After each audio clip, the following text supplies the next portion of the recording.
Hola, bienvenidos nuevamente a Fundamentos de Economía. En esta oportunidad comenzaremos con la unidad 6, titulada Introducción a la macroeconomía. ¿Qué estudiaremos en esta unidad? Estudiaremos la diferencia entre microeconomía y la macroeconomía. Comprenderemos cómo utilizan los economistas los agregados económicos para medir el funcionamiento de la economía.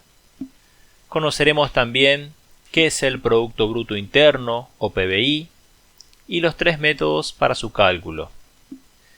Identificaremos también las diferencias entre PBI real y PBI nominal, y por el que el PBI real es la medida adecuada de la actividad económica.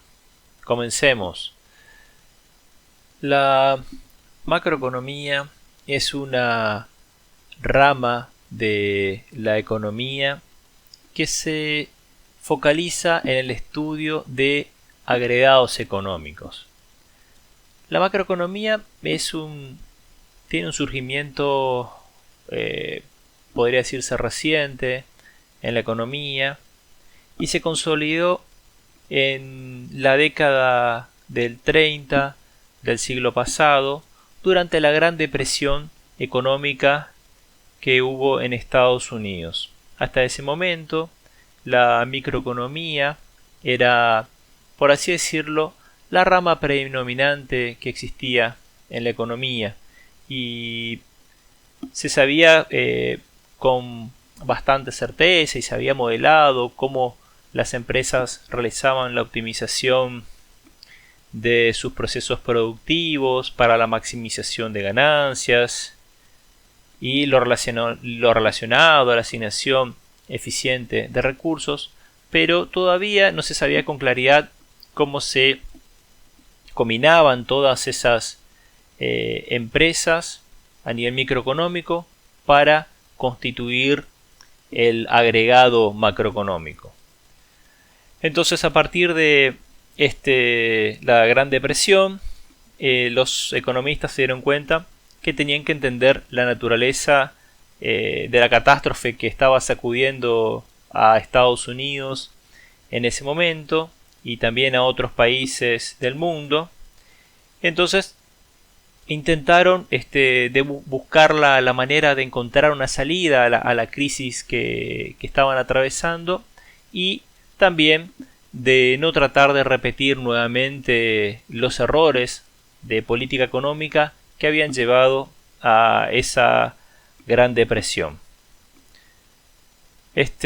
Fue así que entonces la economía, a partir de su rama, la macroeconomía, comenzó a estudiar las depresiones económicas y a buscar las maneras de evitarlas. Y también después fue ampliando sus objetivos de estudio, tales como el estudio del crecimiento a largo plazo, la inflación o el de la macroeconomía en una economía abierta.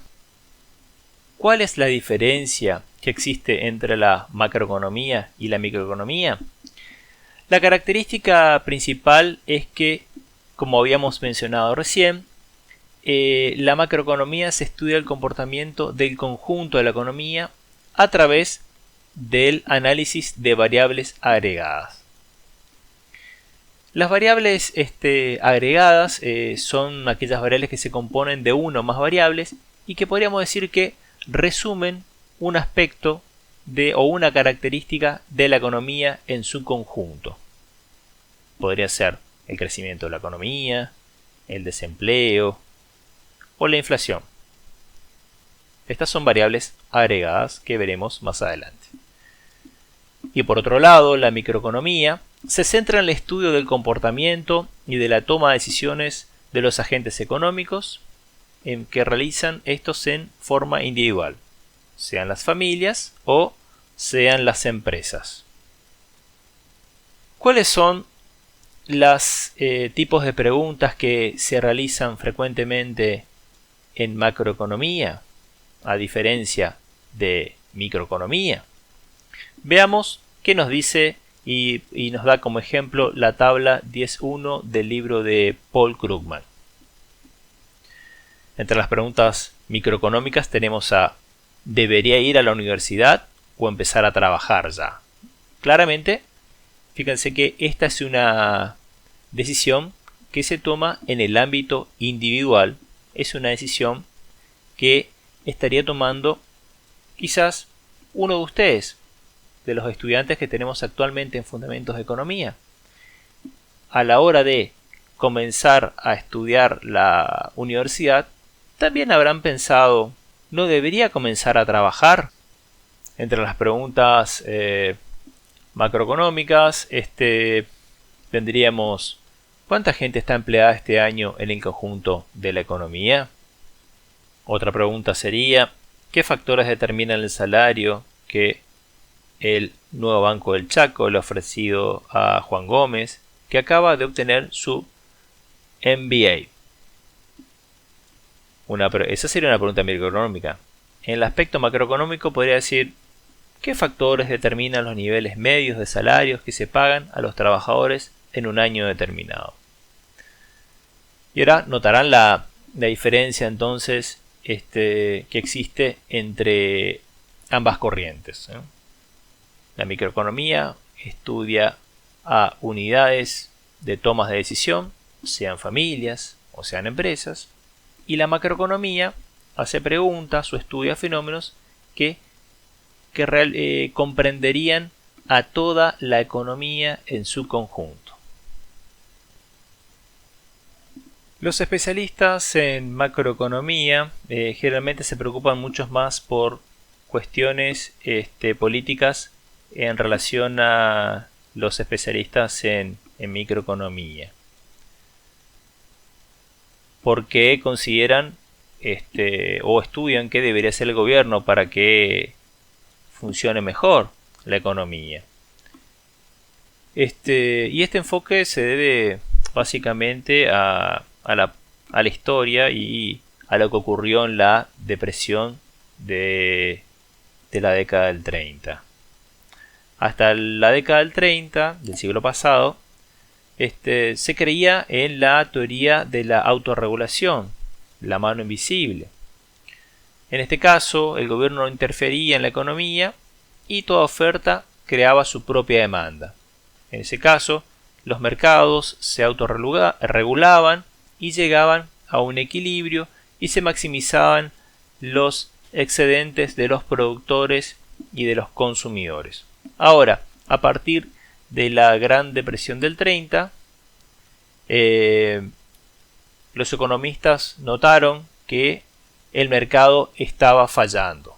Ya vimos cuáles eran las fallas del mercado en una unidad anterior, así que si tienen alguna duda podrían volver a repasar ese tema.